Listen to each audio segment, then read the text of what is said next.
কিছু তথ্য, ছবি ও ভিডিও ছড়াতে দেখা যাচ্ছে। ঢাকা মেট্রোপলিটন পুলিশ অত্যন্ত গুরুত্বের সঙ্গে বিষয়টি খতিয়ে দেখেছে। জনমনে বিভ্রান্তি দূর করতে এবং সঠিক বস্তুনিষ্ঠ তথ্য তুলে ধরতে আজকের এই প্রেস ব্রিফিং।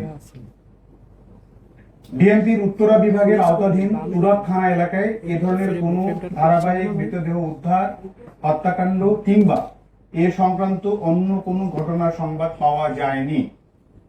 একই সঙ্গে এই বিষয়ে তুরাগ থানায় কোনো ব্যক্তি বা প্রতিষ্ঠানের পক্ষ থেকে কোনো অভিযোগ, সাধারণ ডায়েরি বা জিডি বা মামলা দায়ের করা হয়নি। বিষয়টি অনুসন্ধানে পরিচালিত তথ্যের কোনো সত্যতা পাওয়া যায়নি।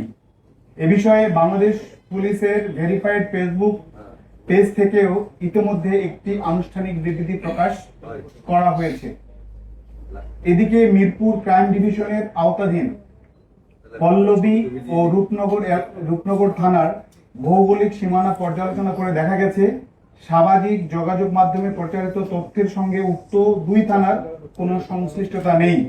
এ বিষয়ে পল্লবী বা রূপনগর থানায় কোনো অভিযোগ, তথ্য কিংবা ঘটনার সত্যতা সমর্থনকারী কোনো প্রমাণ পাওয়া যায়নি। সামাজিক যোগাযোগ মাধ্যমে প্রচারিত যে কোনো তথ্য যাচাই বাছাই ছাড়া এই ধরনের তথ্য প্রচার, বিশ্বাস করা বা তা শেয়ার করা থেকে বিরত থাকা সমীচীন। কোনো গুজব, বিভ্রান্তিকর বা উস্কানিমূলক তথ্য সমাজে অস্থিরতা সৃষ্টি করতে পারে এবং আইন শৃঙ্খলা পরিস্থিতির অবনতির কারণ হতে পারে।